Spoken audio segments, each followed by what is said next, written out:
Assalamualaikum warahmatullahi wabarakatuh. Di tepi pantai Kuta, seorang pengusaha sukses terpaku pada wajah seorang pelajar SMP yang mirip dirinya di masa muda.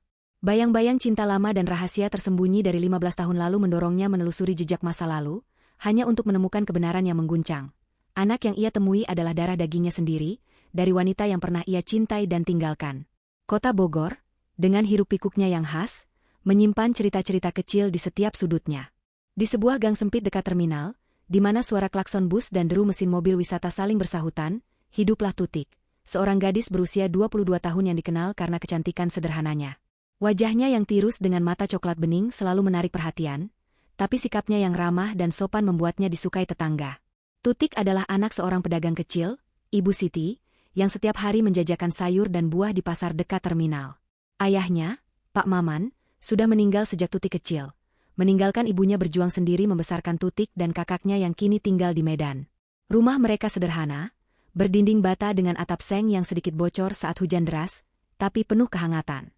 Setiap sore, setelah membantu ibunya di pasar, Tutik sering melintas di depan gudang mobil wisata milik Pak Haji, seorang pengusaha transportasi lokal yang dikenal dermawan tapi tegas.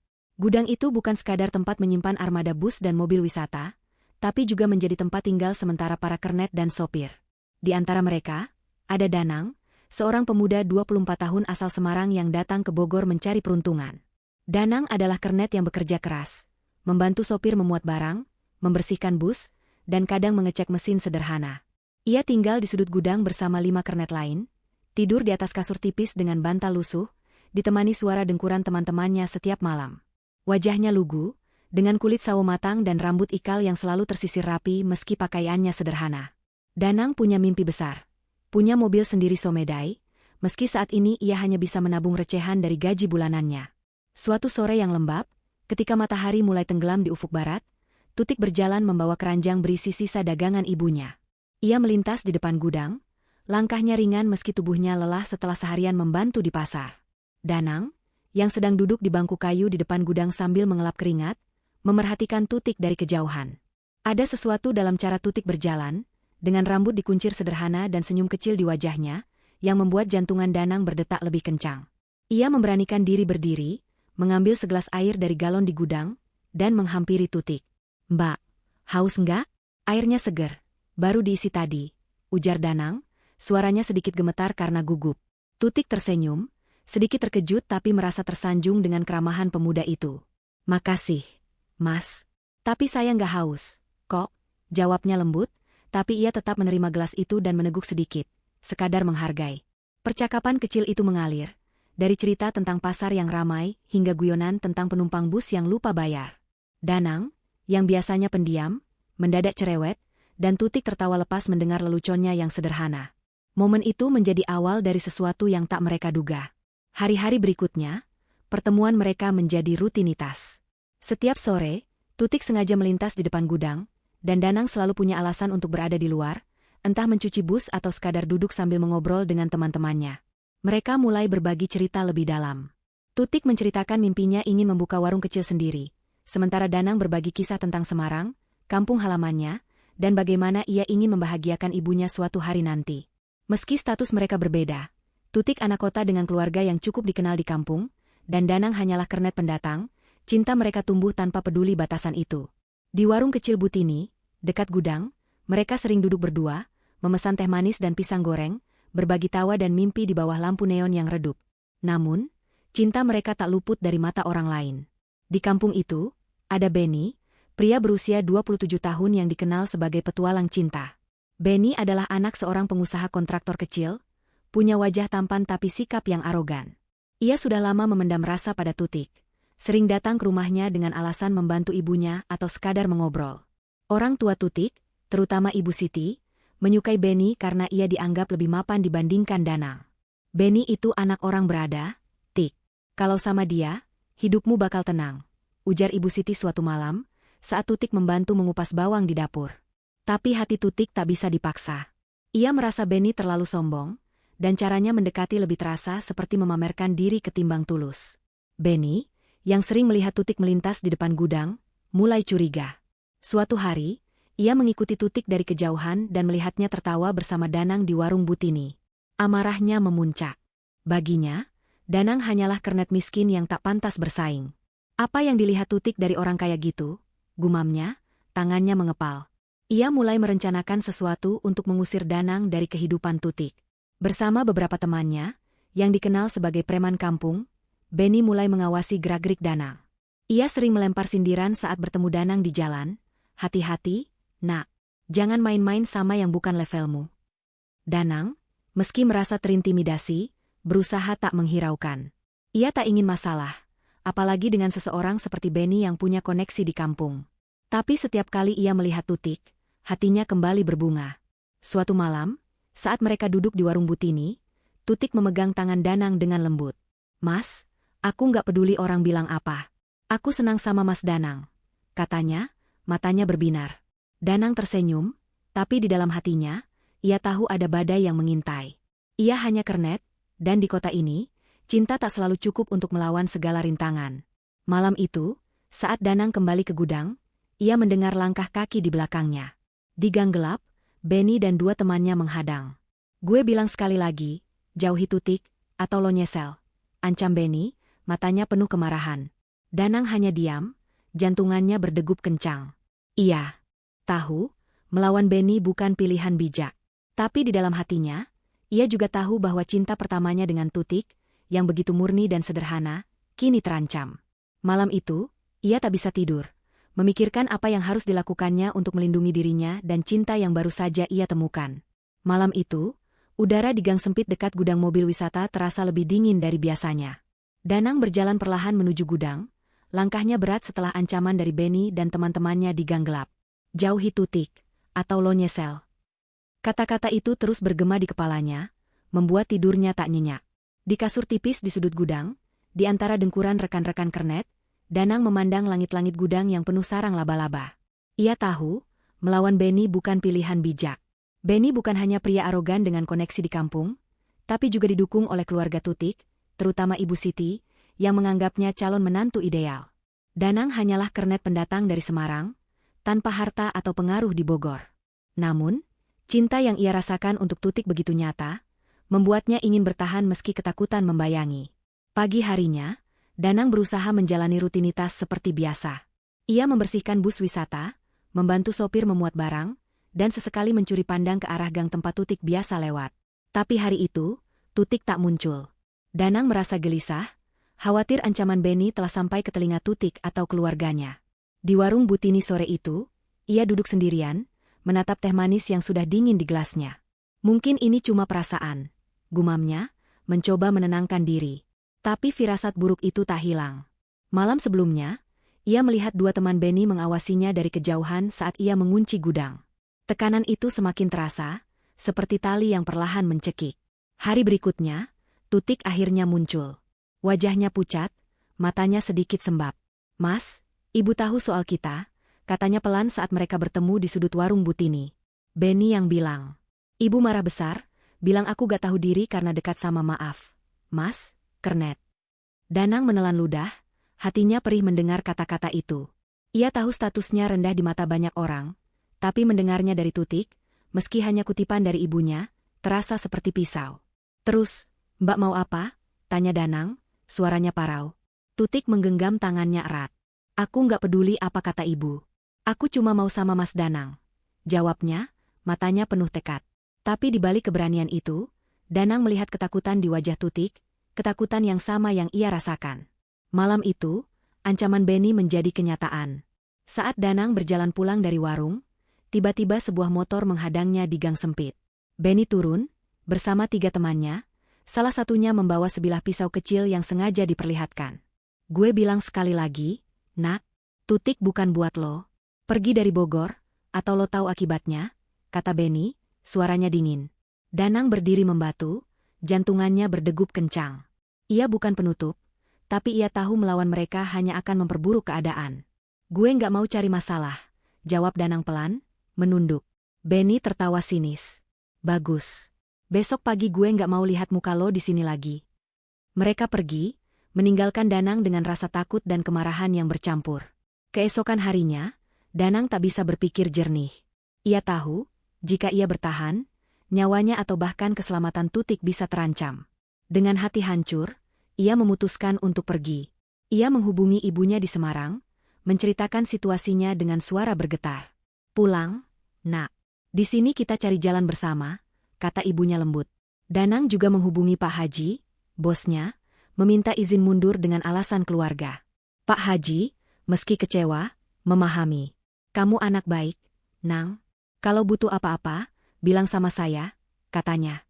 Sore itu, dengan tas kecil berisi pakaian dan sedikit tabungan, Danang naik bus menuju Semarang, meninggalkan Bogor dan Tutik tanpa sepatah kata perpisahan.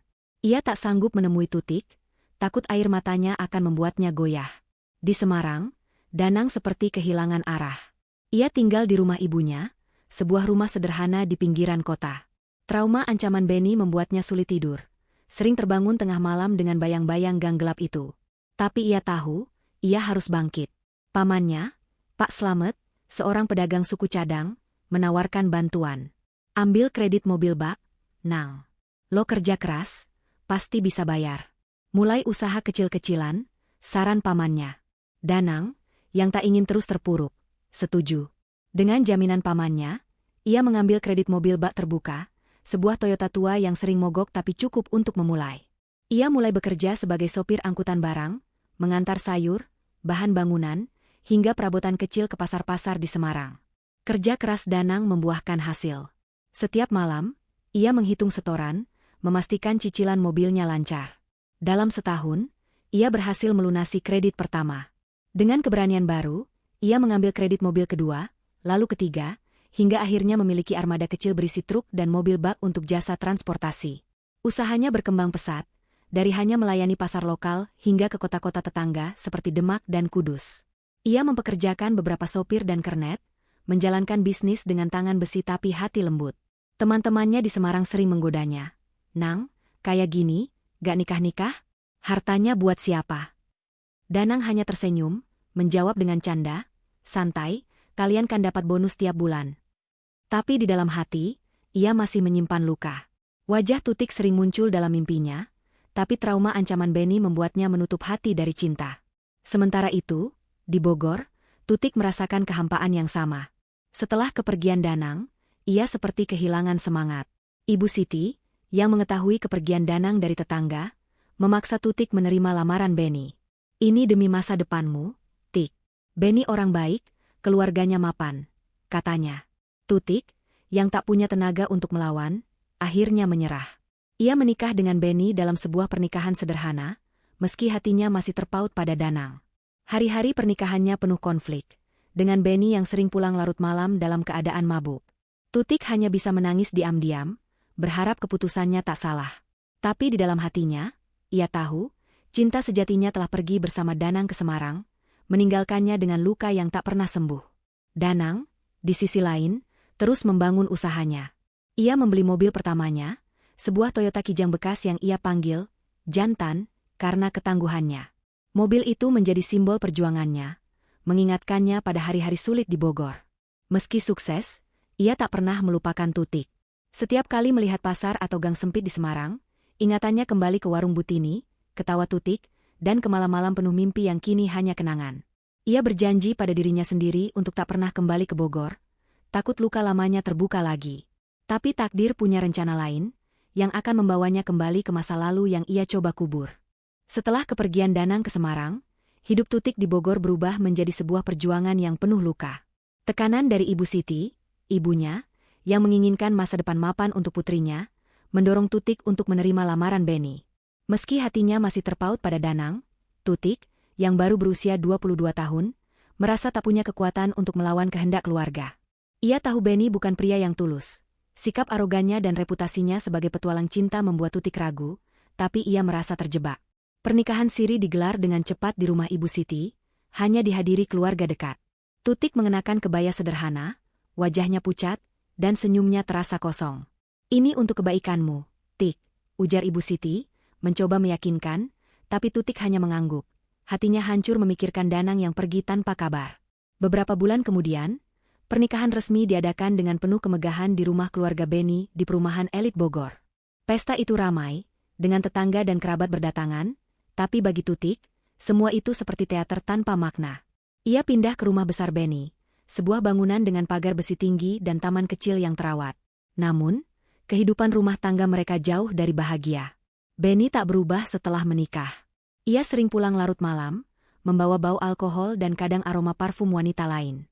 Tutik, yang berusaha menjadi istri yang baik, sering mendapati dirinya menangis diam-diam di kamar, memeluk bantal sambil mengenang malam-malam bersama Danang di warung Butini. Andai aku bisa kembali ke saat itu, gumamnya, tapi ia tahu waktu tak bisa diputar. Setahun setelah pernikahan, Tutik melahirkan seorang anak laki-laki yang dinamai Perkasa. Kelahiran Perkasa menjadi sinar dalam kegelapan hidupnya. Wajah bayi itu, dengan mata coklat bening dan senyum kecil, memberi Tutik alasan untuk bertahan. Ia mencurahkan seluruh kasih sayangnya pada Perkasa, merawatnya dengan penuh perhatian, meski Benny hampir tak pernah membantu. Awalnya, Benny antusias menjadi ayah, tapi kegembiraannya cepat memudar. Ngurus anak ribet, Tik. Lo aja yang urus, katanya suatu malam, dengan nada dingin, saat Tutik memintanya mengganti popok Perkasa. Tutik hanya diam, menahan air mata, dan memeluk anaknya erat, berjanji dalam hati untuk memberikan yang terbaik bagi Perkasa, apapun yang terjadi. Seiring waktu, perilaku Benny semakin buruk. Ia menjadi kasar, baik dengan kata-kata maupun tindakan. Tutik sering mendengar bisik-bisik tetangga tentang Benny yang terlihat bersama wanita lain di kafe atau villa di puncak. Ibu Siti, yang awalnya mendukung pernikahan itu, mulai menyesal. Sabar, Tik. Mungkin dia akan berubah, katanya saat Tutik berkunjung, tapi nada suaranya penuh keraguan. Tutik hanya mengangguk, tak ingin membuat ibunya khawatir, tapi ia tahu harapan itu sia-sia. Ia bertahan demi Perkasa, berharap anaknya tak akan tumbuh dalam lingkungan yang penuh konflik. Namun, ia sering merasa sendiri, terjebak dalam pernikahan yang hanya menyisakan luka. Tragedi datang ketika Perkasa berusia 7 tahun. Suatu malam, Benny pergi ke puncak bersama seorang wanita yang tak dikenal. Mereka menghabiskan waktu di sebuah villa, minum-minum hingga larut malam. Dalam keadaan mabuk, Benny mengemudikan mobilnya kembali ke Bogor. Di jalan menurun yang licin karena hujan, mobilnya kehilangan kendali, menabrak pembatas, dan terbalik. Kecelakaan itu merenggut nyawa Benny dan wanita yang bersamanya. Kabar itu sampai ke Tutik melalui telepon dari polisi, yang memintanya ke rumah sakit. Dengan Perkasa di sisinya, Tutik bergegas, hatinya campur aduk antara kaget dan rasa lega yang tak ia akui. Di rumah sakit, melihat tubuh Benny yang tak bernyawa, Tutik merasa beban berat terangkat, meski ia tahu kehidupan sebagai janda dengan anak kecil akan penuh tantangan. Setelah kematian Benny, Tutik menghadapi kenyataan pahit. Keluarga Benny, yang awalnya ramah, mulai menjaga jarak. Beberapa bahkan menyalahkannya, menganggap Tutik tak bisa menjaga suami. Merasa tak lagi diterima, Tutik memutuskan pindah dari rumah besar itu kembali ke rumah ibunya. Namun, tak lama kemudian, Ibu Siti jatuh sakit dan meninggal dunia, menyusul ayahnya yang sudah lama sakit-sakitan. Tutik kini benar-benar sendiri, kecuali Perkasa, yang menjadi satu-satunya pegangan hidupnya. Dengan tabungan yang minim, ia pindah ke Cibinong, menyewa rumah kecil dengan dinding bata dan atap seng. Ia bekerja sebagai penjahit, menerima pesanan dari tetangga, meski penghasilannya tak selalu cukup untuk kebutuhan sehari-hari. Kehidupan di Cibinong penuh perjuangan. Rumah mereka sering bocor saat hujan, dan Tutik harus berhemat untuk memastikan Perkasa bisa sekolah. Perkasa, meski masih kecil, mulai memahami kesulitan ibunya. Ia sering membantu dengan pekerjaan rumah, seperti menyapu atau mengambil air dari sumur tetangga. "Ibu, nanti aku yang cari uang, ya," katanya suatu hari, membuat Tutik tersenyum meski hatinya perih. Ia selalu berusaha tampak kuat di depan Perkasa, tak ingin anaknya merasa kekurangan. "Kita cukup, Nak. Asal kita bersama, Ibu bahagia," jawabnya, meski kadang ia menangis diam-diam saat Perkasa sudah tidur. Beberapa tahun kemudian, biaya sewa di Cibinong melonjak, memaksa Tutik pindah lagi ke kontrakan di Kedung Halang. Rumah peta itu lebih sederhana, dikelilingi tetangga yang hidup dalam keterbatasan serupa. Perkasa, yang kini duduk di bangku SMP, tumbuh menjadi anak cerdas dan penuh semangat. Ia sering menghibur ibunya dengan candaan, seperti, "Ibu, nanti aku beliin rumah besar di Bogor." Tutik hanya tersenyum, mengusap kepala anaknya, tapi di dalam hati, ia merasa beban berat sebagai janda dengan anak satu. Ia kadang teringat Danang, bertanya-tanya apa kabarnya, tapi cepat mengusir pikiran itu, menganggapnya sebagai masa lalu yang tak akan kembali. Di Kedung Halang, Tutik terus menjahit, menerima pesanan dari tetangga dan pasar terdekat. Ia berusaha memberikan yang terbaik untuk Perkasa, memastikan anaknya bisa sekolah dan punya masa depan lebih baik. Namun, di lubuk hatinya, ia merasa ada kekosongan yang tak bisa dijelaskan. Ia tak tahu bahwa di Semarang, Danang telah menjadi pengusaha sukses, namun masih menyimpan kenangan tentangnya. Ia juga tak menyadari bahwa wajah perkasa, yang kini mulai menunjukkan kemiripan dengan seseorang dari masa lalunya, akan menjadi kunci yang membuka rahasia besar. Untuk saat ini, Tutik hanya fokus pada hari ini, menjahit hingga larut malam, memastikan perkasa tersenyum, dan berdoa agar hidup mereka sedikit lebih mudah. 15 tahun telah berlalu sejak Danang meninggalkan Bogor dengan hati hancur. Kini, di usia 39 tahun, ia adalah pengusaha sukses di Semarang, memiliki armada truk dan mobil bak terbuka yang melayani jasa transportasi ke berbagai kota di Jawa Tengah. Kantor kecilnya di pinggiran Semarang selalu ramai dengan aktivitas sopir, kernet, dan klien yang memesan jasa angkutan. Danang dikenal sebagai bos yang tegas tapi perhatian, selalu memberikan bonus kepada karyawannya di akhir tahun. Rumahnya, sebuah bangunan sederhana tapi nyaman, berdiri di dekat rumah ibunya yang kini ia rawat dengan penuh kasih. Namun, di balik kesuksesannya, Danang masih menyimpan luka lama. Ia tak pernah menikah, trauma ancaman Benny dan kehilangan Tutik membuatnya menutup hati. Candaan karyawannya, "Bos, harta sebanyak ini buat siapa kalau gak punya anak bini?" Selalu ia jawab dengan tawa, "Santai, kalian kan dapat bonus tiap bulan." Tapi di malam-malam sepi, ia sering termenung, memikirkan apa yang bisa terjadi jika ia tak pergi dari Bogor dulu. Untuk merayakan kinerja apik perusahaannya, Danang mengadakan liburan ke Bali bagi karyawan, sopir, kernet, dan keluarga mereka. Ia menyewa 2 bus wisata dan mengatur akomodasi di hotel sederhana tapi nyaman di Kuta. Perjalanan itu penuh tawa, dengan anak-anak karyawan bernyanyi di bus dan para sopir bercanda tentang pengalaman lucu di jalan. Danang, yang biasanya pendiam, ikut tersenyum melihat kebersamaan itu. Di Bali, ia membiarkan rombongan menikmati waktu bebas. Sementara ia lebih suka berjalan sendiri di pantai Kuta, menikmati angin laut dan suara ombak yang menenangkan. Pada sore yang cerah, saat matahari mulai condong ke ufuk barat, Danang berjalan di tepi pantai, tangannya memegang sekaleng es teh. Tiba-tiba, pandangannya tertuju pada sekelompok pelajar berseragam SMP yang sedang bermain di pasir. Mereka adalah rombongan dari SMP Negeri Bogor, sedang dalam perjalanan wisata tahunan. Di antara mereka, seorang anak laki-laki menarik perhatian Danang. Anak itu, berusia sekitar 14 tahun, memiliki wajah yang sangat mirip dengan dirinya di masa muda. Kulit sawo matang, rambut ikal, dan senyum lugu yang khas. Jantungan Danang berdegup kencang. Ia berhenti, memandang anak itu dari kejauhan, tak mampu mengalihkan pandangan. Anak itu tertawa bersama teman-temannya, melempar bola plastik, tapi bagi Danang, waktu seolah berhenti. "Siapa anak ini?" gumamnya, perasaan aneh menyelimuti hatinya. Malam itu, di kamar hotelnya, Danang tak bisa tidur. Wajah anak itu menghantui pikirannya, membangkitkan kenangan tentang Tutik dan masa lalu yang ia coba kubur. Ia teringat malam terakhir bersama Tutik, saat mereka berbagi momen intim di sudut gudang, penuh cinta dan ketakutan karena ancaman Benny. Keesokan paginya, ancaman itu memaksanya pergi ke Semarang, meninggalkan Tutik tanpa kabar. Apa mungkin? Pikirnya, tapi ia cepat menggeleng, merasa idenya terlalu mengada-ada. Namun, rasa penasaran itu tak hilang. Ia merasa ada ikatan tak terjelaskan dengan anak yang ia lihat di pantai.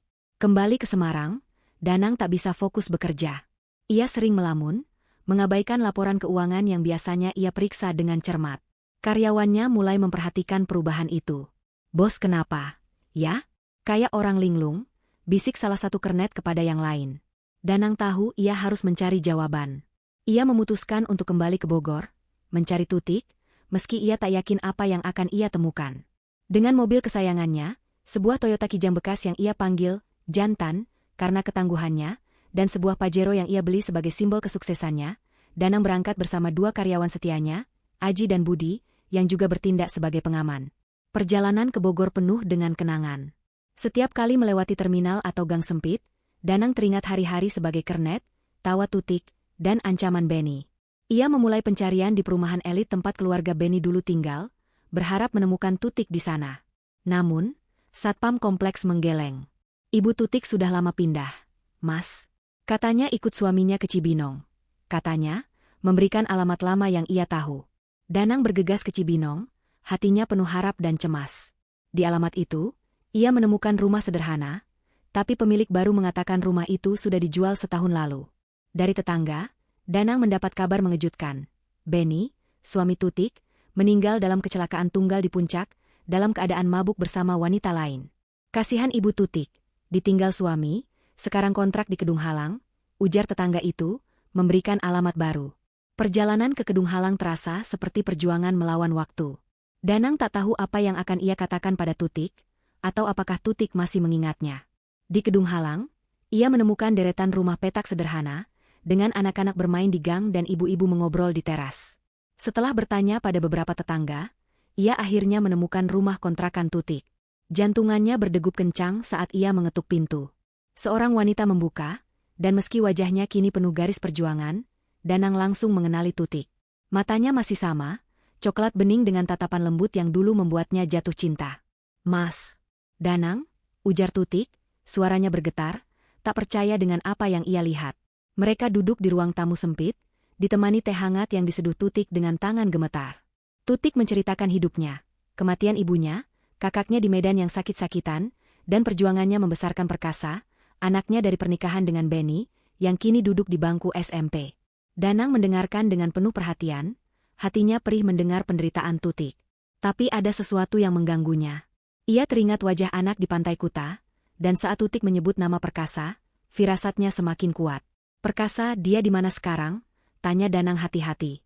"Di sekolah, Mas. Nanti sore pulang," jawab Tutik, tak menyadari gelombang emosi di hati Danang. Sore itu, Perkasa pulang. Danang menatap anak itu, dan hatinya seperti berhenti. Wajah Perkasa adalah cerminan dirinya di masa muda, dari bentuk alis hingga senyum lugu. Tutik memperkenalkan mereka, dan Perkasa menyapa dengan sopan, "Selamat sore, Om." Danang hanya bisa mengangguk. Suaranya tercekat. Malam itu, ia kembali ke hotel di Bogor, pikirannya kacau. Ia tahu ia harus mencari tahu kebenaran, tapi ia juga merasa cinta lamanya pada Tutik mulai bersemi kembali. Pertemuan tak terduga di Bali telah membawanya kembali ke masa lalu, dan kini, ia berdiri di ambang rahasia yang akan mengubah hidupnya selamanya. Pertemuan Danang dengan Tutik di kontrakan sederhana di Kedung Halang, membuka kembali luka dan cinta yang telah lama terkubur. Malam itu, setelah melihat Perkasa, anak Tutik, Danang pulang ke hotel di Bogor dengan pikiran kacau. Wajah Perkasa, yang begitu mirip dengan dirinya di masa muda, tak bisa ia lepaskan dari benaknya.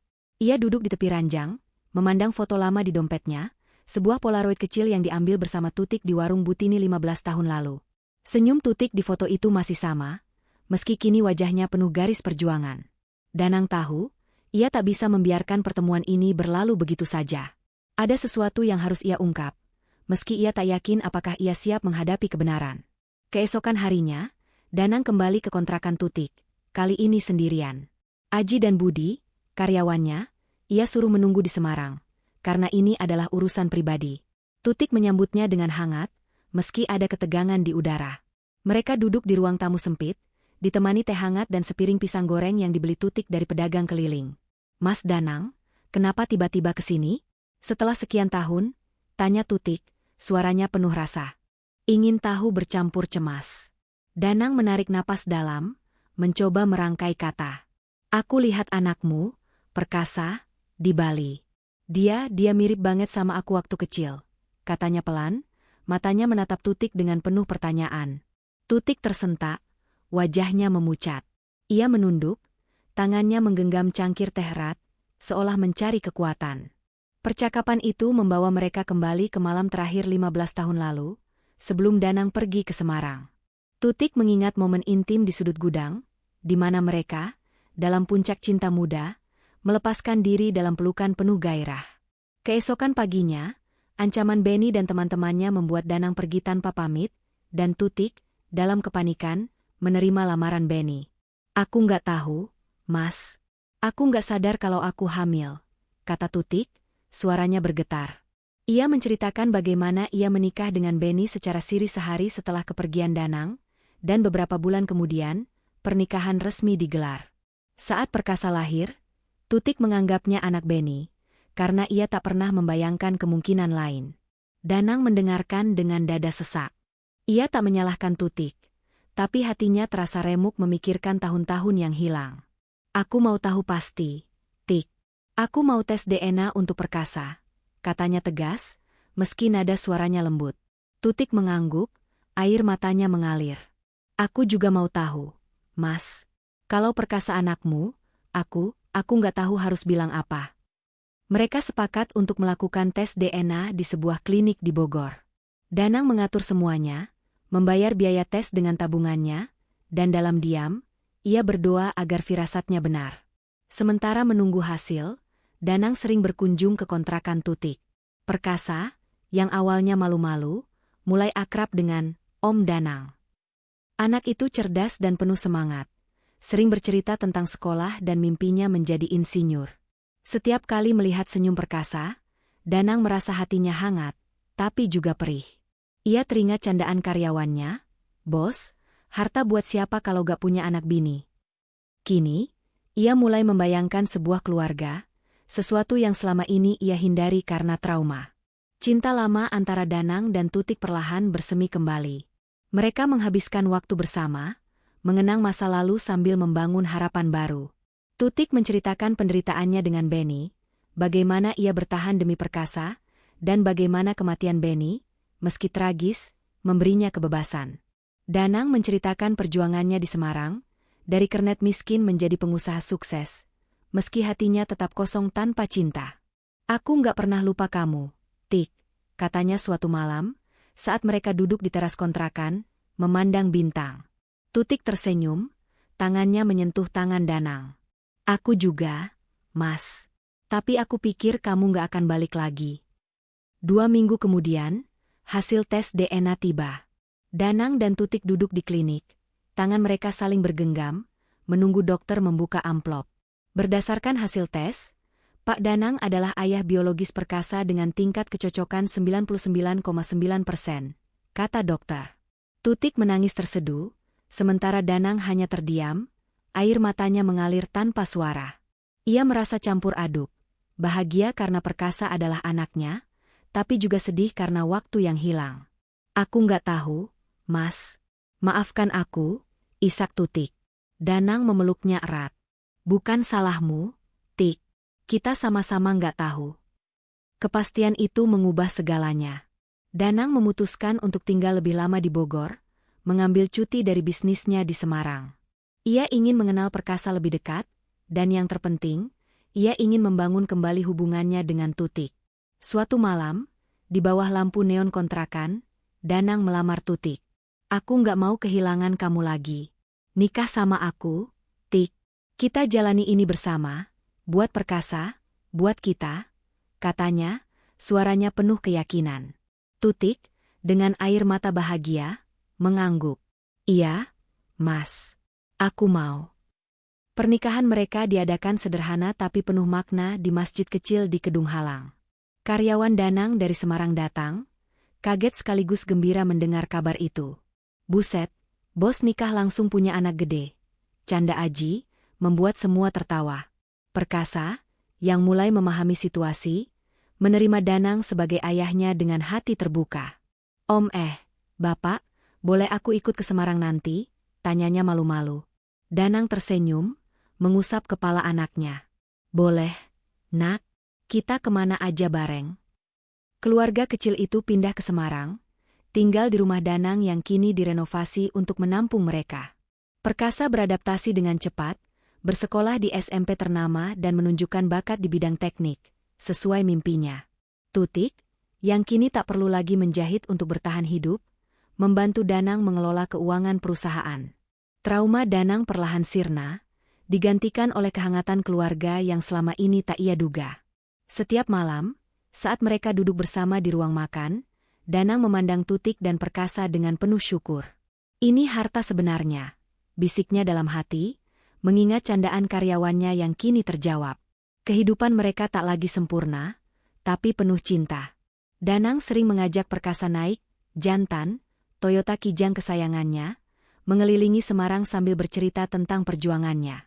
Tutik, dengan senyum yang kini lebih tulus, menemukan kedamaian yang hilang selama bertahun-tahun. Dan Perkasa, dengan wajah yang adalah cerminan ayahnya, menjadi jembatan yang menyatukan kembali cinta yang sempat terputus. Di antara tawa mereka, Danang tahu, Perjalanan panjangnya dari gang sempit di Bogor hingga kebahagiaan ini adalah bukti bahwa takdir selalu punya cara untuk mempertemukan hati yang saling mencintai.